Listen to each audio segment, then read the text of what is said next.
حضرت سیدنا ابو صالح دمشقی علیہ رحمۃ اللہ الغنی فرماتے ہیں کہ ایک مرتبہ میں لکام کے پہاڑوں میں گیا۔ میری یہ خواہش تھی کہ اولیاء کرام رحمہم اللہ تعالی سے ملاقات ہو جائے، کیونکہ اللہ عز و جل کے کچھ مخصوص بندے ایسے بھی ہوتے ہیں جو دنیا سے الگ تھلگ جنگلوں، صحراؤں اور پہاڑوں میں رہ کر خوب دل لگا کر ذکر الہی عز و جل میں مشغول رہتے ہیں۔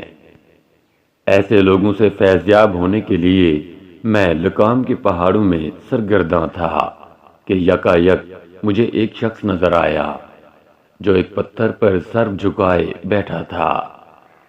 اسے دیکھ کر ایسا لگتا جیسے وہ کسی بہت بڑے معاملے میں غور و فکر کر رہا ہے۔ میں اس کے قریب گیا اور سلام کر کے پوچھا، تم یہاں اس ویرانے میں کیا کر رہے ہو؟ وہ شخص کہنے لگا، میں بہت سی چیزوں کو دیکھ رہا ہوں اور ان کے بارے میں غور و فکر کر رہا ہوں۔ اس کی یہ بات سن کر میں نے کہا، مجھے تو تمہارے سامنے پتھروں کے علاوہ کوئی اور چیز نظر نہیں آ رہی، پھر تم کن چیزوں کو دیکھ رہے ہو اور کن اشیاء کے بارے میں غور و فکر کر رہے ہو؟ میری اس بات پر اس شخص کا رنگ متغیر ہو گیا اور اس نے مجھ پر ایک جلال بھری نظر ڈالتے ہوئے کہا، میں ان پتھروں کے بارے میں غور و فکر نہیں کر رہا، بلکہ اپنے دل کی حالت پر غور و فکر کر رہا ہوں اور اس میں پیدا ہونے والے خدشات کے بارے میں سوچ رہا ہوں اور ان امور کے بارے میں متفکر ہوں جن کا میرے پروردگار عز و جل نے حکم دیا ہے۔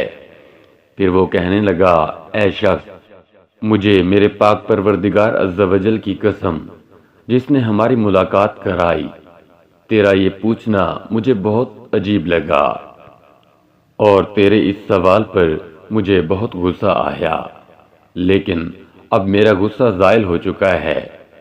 اب ایسا کرو کہ تم یہاں سے چلے جاؤ۔ میں نے اس نیک بندے سے عرض کی، مجھے کچھ نصیحت کیجیے تاکہ اس پر عمل کر کے دارین کی سعادتوں سے مالا مال ہو جاؤں۔ تمہاری نصیحت بھری باتیں سننے کے بعد میں یہاں سے چلا جاؤں گا۔ یہ سن کر وہ شخص بولا، جب کوئی شخص کسی کے دروازے پر ڈیرا ڈال دے اور اس کی غلامی کرنا چاہے تو اس شخص پر لازم ہے کہ ہمیشہ اپنے مالک کی خوشنودی والے کاموں میں لگا رہے۔ جو شخص اپنے گناہوں کو یاد رکھتا ہے اسے اپنے گناہوں پر شرمندگی نصیب ہوتی رہتی ہے اور گناہوں پر نادم ہونا توبہ ہے۔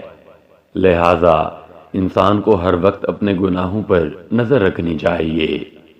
جو شخص اللہ عز و جل پر توکل کر لیتا ہے اور اپنے لیے اللہ عز و جل کی رحیم و کریم ذات کو کافی سمجھتا ہے، وہ کبھی بھی محروم نہیں ہوتا، اسے رب تعالی ضرور عطا فرماتا ہے۔ بس انسان کا یقین کامل ہونا چاہیے۔ اگر یقین کامل ہوگا تو وہ کبھی بھی اللہ عز و جل کی رحمت سے مایوس نہ ہوگا۔ حضرت سیدنا ابو صالح دمشقی علیہ رحمۃ اللہ الغنی فرماتے ہیں کہ اتنا کہنے کے بعد اس شخص نے مجھے وہیں چھوڑا اور خود ایک جانب روانہ ہو گیا۔ سبحان اللہ عز و جل، اس پہاڑی علاقے میں رہنے والے شخص کی کیسی نصیحت بھری گفتگو تھی۔ اس کے ان چند کلمات میں دنیا و آخرت کی بھلائی کے بہترین اصول ہیں۔ اللہ عز و جل ہمیں ہر حال میں اپنا مطیع و فرما بردار رکھے۔ اے اللہ عز و جل، ہمیں گناہوں پر نادم ہونے کی توفیق عطا فرما۔